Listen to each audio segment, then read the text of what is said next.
প্রিয় শিক্ষার্থীরা, রেজুস educare BD এর পক্ষ থেকে সবাইকে আবারও স্বাগতম। আজকের ভিডিওটি তোমাদের নবম শ্রেণীর ইংরেজি বইয়ের দ্বিতীয় ইউনিট অর্থাৎ নেচার্স ট্যাপেস্ট্রির মধ্য থেকে 2.4.1 সম্পর্কিত। তো 2.4.1 এ বলা হয়েছে, now select a poem in Bangla or English from your textbook or any other book that displays the beauty of nature. এখানে বলা হয়েছে যে তোমার বাংলা অথবা ইংরেজি যে কোনো পাঠ্য বই থেকে অথবা অন্য যে কোনো বই থেকে প্রকৃতির সৌন্দর্য তুলে ধরে এমন একটি কবিতা বেছে নাও। Then in groups identify the images that can be visualised, heard and sensed in the poem.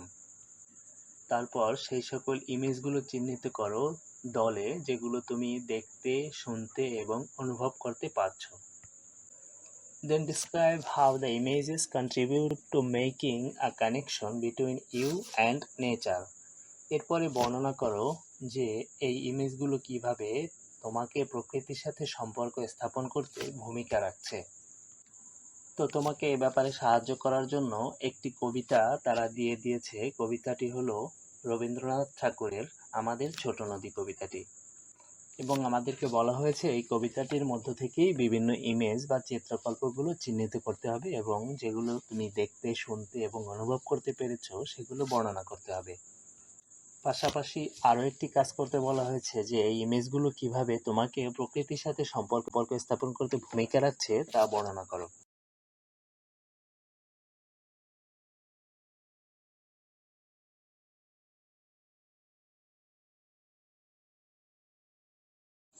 তো আমরা দেখি আমাদেরকে যে কবিতাটি দেওয়া হয়েছে, কবিতাটির নাম আমাদের ছোট নদী। লিখেছেন বিশ্বকবি রবীন্দ্রনাথ ঠাকুর। এই কবিতাটি আমরা ছোটবেলায় কম বেশি সবাই পড়েছি এবং আমাদের অনেকেরই প্রায় মুখস্থ।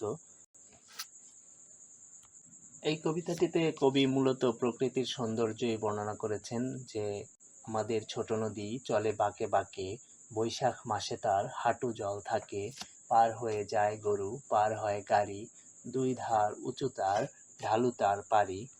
এভাবে কবি পুরো কবিতা জুড়েই গ্রামাঞ্চলের একটি নদীর তীরের এলাকার রূপ সৌন্দর্য বর্ণনা করেছেন অনেক সুন্দর এবং নিখুঁত চিত্রকল্প ব্যবহার করার মাধ্যমে। কবিতাটির প্রত্যেক লাইনে লাইনেই আমরা এই ধরনের চিত্রকল্প বা ইমেজ দেখতে পাই।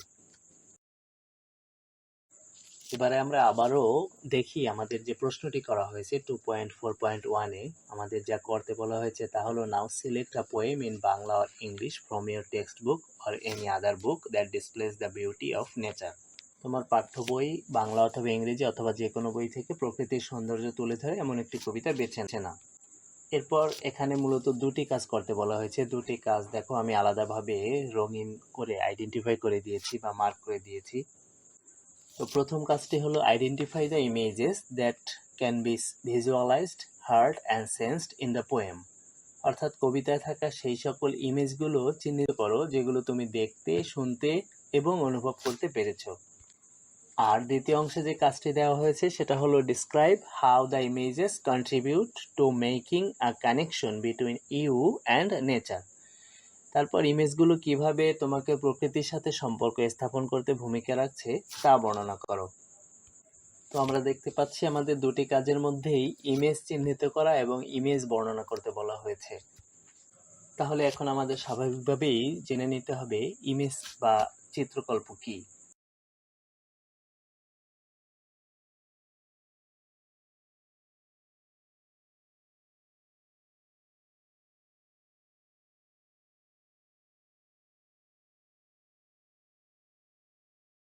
ইমেজ বা ইমেজারি মানে চিত্রকল্প। সাহিত্যে চিত্রকল্প বলতে এমন শব্দগুলিকে বোঝায় যা পাঠককে চিত্রগুলি স্মরণ করতে বা মানসিক ছবিগুলোকে ট্রিগার করে, যা পাঁচটি ইন্দ্রিয়ের মধ্যে একটিকে নিযুক্ত করে: দৃষ্টি, শব্দ, স্বাদ, ঘ্রাণ এবং স্পর্শ। চিত্রকল্প একটি শক্তিশালী সাহিত্যিক কৌশল, কারণ এটি পাঠকের ব্যক্তিগত অভিজ্ঞতা বা স্মৃতির সাথে সংযোগ স্থাপন করে। তো এই হলো ইমেজ বা ইমেজারি অর্থাৎ চিত্রকল্পের একটি সংজ্ঞা। ইমেজ শব্দটি শুনে আমাদের মনে হয়তো মোবাইলের যে ইমেজ বা ছবি তুলি আমরা বা ছবি দেখি সেটা মনে হতে পারে, তবে সাহিত্যের ইমেজ কিছুটা ভিন্ন, যদিও এদের মধ্যে মিল রয়েছে। তোমাদের হয়তো সংজ্ঞাটি দেখে এটা মনে হতে পারে যে সাহিত্যের চিত্রকল্প বলতে শব্দগুলি কি বোঝায়, যে তোমরা হয়তো চিন্তা করতে পারো যে শব্দ আর ইমেজ এক হলো কিভাবে। আসলে শব্দগুলোর ব্যবহারই এমন নিখুঁত এবং সুন্দর যে সেগুলো ছবির মতো কাজ করে। অর্থাৎ সুষ্ঠুভাবে এবং সুন্দরভাবে শব্দ বাছাই করার কারণে কবিতায় একটা চিত্রকল্প সৃষ্টি হয়, যা পাঠকের মনে একটা স্মৃতি বা মানসিক চিত্র তৈরি করে। অর্থাৎ ইমেজারি বা চিত্রকল্প হলো এটাই যে লেখক বা কবির সুনিপুণ শব্দের ব্যবহারের কারণে আমাদের পাঁচটি ইন্দ্রিয়গ্রাহ্য কোনো অভিজ্ঞতার সাথে লেখকের বর্ণনার সাথে সংযোগ স্থাপন করে। এক কথায় বলতে গেলে লেখাটি পড়তে গিয়ে পাঠক যেন তার পঞ্চ ইন্দ্রিয় দ্বারা অনুভব করতে পারেন তার ভিতরে এমন মানসিক বা মেমোরি সংক্রান্ত চিত্রকল্প তৈরি হয়। তখন বর্ণনার বিষয়টি সামনে না থাকলেও পাঠক যেন সেটা দৃষ্টি দ্বারা দেখতে পাচ্ছে, অর্থাৎ মনের দৃষ্টি দ্বারা দেখতে পাচ্ছে, অথবা কোনো শব্দ যেন তার কানে ভাসছে, এরকম একটা অনুভূতি সৃষ্টি হয়। এছাড়াও বাকি যে আরো তিনটি ইন্দ্রিয় আমাদের রয়েছে, সেই ইন্দ্রিয়গুলো দ্বারা যেন আমরা অনুভব করতে পারছি, এরকম একটা ফিলিংস তৈরি হয়।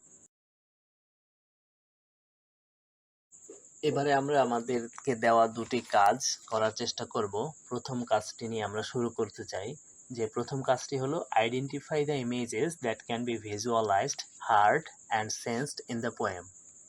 অর্থাৎ কবিতায় থাকা সেই সকল ইমেজগুলো চিহ্নিত করো যেগুলো তুমি দেখতে, শুনতে বা অনুভব করতে পেরেছ।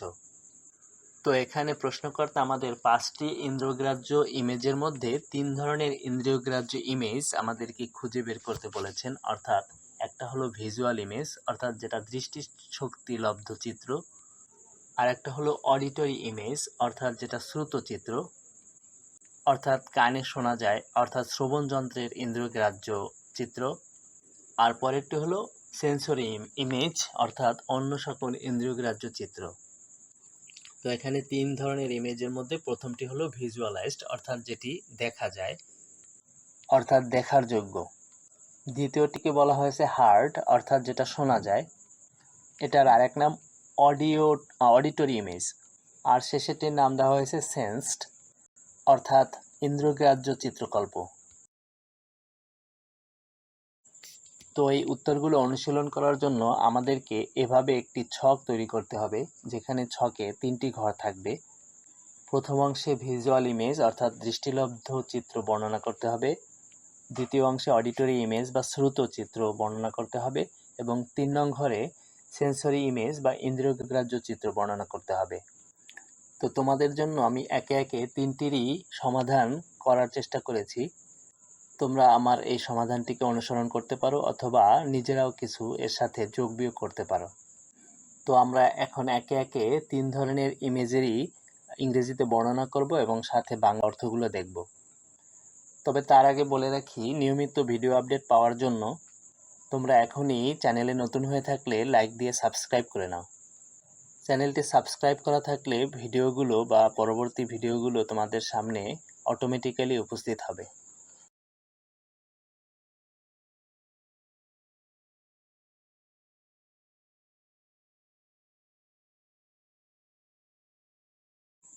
তো আমরা প্রথমে শুরু করি ১ নং ইমেজের বর্ণনা দিয়ে।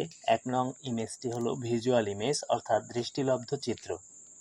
এই কবিতার মধ্যে আমরা কোন কোন বর্ণনার মধ্যে দৃষ্টিলব্ধ চিত্র পাই সেটা ইংরেজিতে বর্ণনা করতে হবে, এটি হলো মূলত প্রশ্ন। তো তোমরা লেখাটি ফলো করো, এভাবেও একটা সমাধান লেখা যেতে পারে। The winding small river, the blooming reed forest, and the lush greenery spreading across the forest create vivid visual imagery, painting a picturesque scene and connecting the reader with the beauty of nature.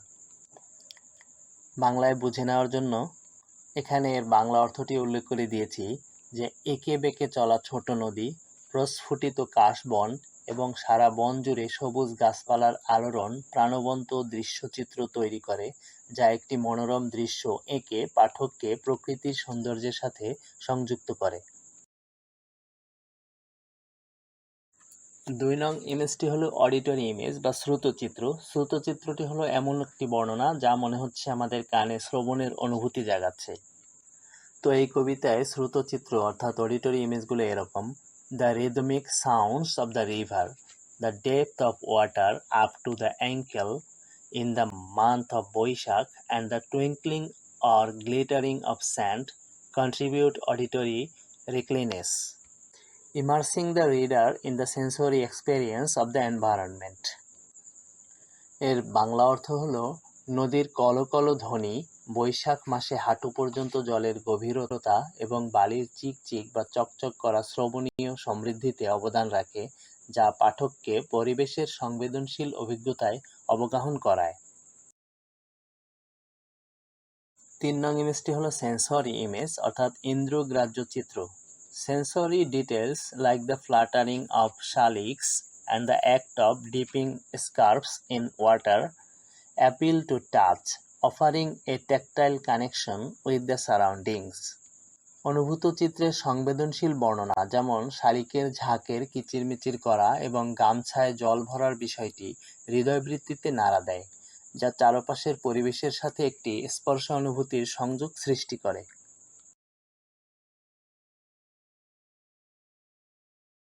তো আমাদের 2.4.1 এর প্রথম অংশের কাজটি শেষ। এবারে আমরা দ্বিতীয় অংশের কাজটি দেখব যে এখানে কি বলা হয়েছে। এখানে যেটা করতে বলা হয়েছে সেটা হলো describe how the images contribute to making a connection between you and nature. এখানে তোমাকে সরাসরি প্রশ্ন করা হয়েছে যে কবিতায় থাকা সেই সকল ইমেজগুলো চিহ্নিত করো যেগুলো তোমাকে প্রকৃতির সাথে সম্পর্ক স্থাপন করতে ভূমিকা রেখেছে তা বর্ণনা করো। অর্থাৎ এখানে প্রশ্নকর্তা জানতে চেয়েছেন যে এই যে ইমেজগুলো কবি ব্যবহার করেছেন এগুলো তোমাকে সরাসরি কতটা প্রভাবিত করেছে বা এফেক্টেড করেছে, তুমি এই ইমেজগুলো দ্বারা কতটা ইন্দ্রিয়গ্রাহ্য অনুভূতি পাচ্ছ সেটাকেই বর্ণনা করতে বলা হয়েছে। তো আমি কিভাবে এই চিত্রকল্পগুলো দ্বারা প্রভাবিত হয়েছি আমি সেরকম একটা বর্ণনা এখানে লিখে দিয়েছি। How the images contribute to making a connection between you and nature. এর উত্তর হলো, this images collectively foster a profound connection between me and nature by engaging the senses. I can visualize the scenic beauty, hear the natural sound, and feel the textures described in the poem. Such a multisensory experience enhances the appreciation for the natural world, aligning with poet's talent in portraying the deep connection between me and the environment. চলো আমরা বাংলা অর্থ সহ আবারও একবার পড়ি। These images collectively foster a profound connection between me and nature by engaging the senses. এই চিত্রগুলো সম্মিলিতভাবে ইন্দ্রিয়গুলোকে সংযুক্ত করে আমার এবং প্রকৃতির মধ্যে একটি গভীর সংযোগকে উৎসাহিত করে। I can visualize the scenic beauty, hear the natural sounds, and feel the textures described in the poem. আমি নৈসর্গিক সৌন্দর্য কল্পনা করতে পারি, প্রাকৃতিক শব্দ শুনতে পারি এবং কবিতায় বর্ণিত গঠনবিন্যাস অনুভব করতে পারি। Such a multisensory experience enhances the appreciation for the natural world, aligning with poet's intent in portraying the deep connection between me and the environment. বহুমাত্রিক অভিজ্ঞতা আমার এবং পরিবেশের মধ্যে গভীর সংযোগ চিত্রিত করার ক্ষেত্রে কবির অভিপ্রায়ের সাথে প্রাকৃতিক জগতের প্রতি উপলব্ধি বৃদ্ধি করে। তো আমি আমার মতো করে লিখিয়ে নিয়েছি, তোমরা তোমাদের মতো লিখবে, এর সাথে কিছু কম বেশি হতে পারে তোমাদের বর্ণনা। আশা করি তোমরা সবাই আজকের পার্টটি বুঝতে পেরেছ। ভিডিওটি সম্পূর্ণ দেখার জন্য অশেষ ধন্যবাদ। পরবর্তী ভিডিও দেখার জন্য আমন্ত্রণ জানিয়ে আজকের ক্লাস এখানেই শেষ করছি। তবে ভুলে যাওয়ার আগে অবশ্যই চ্যানেলটি লাইক দিয়ে সাবস্ক্রাইব করে নেবে।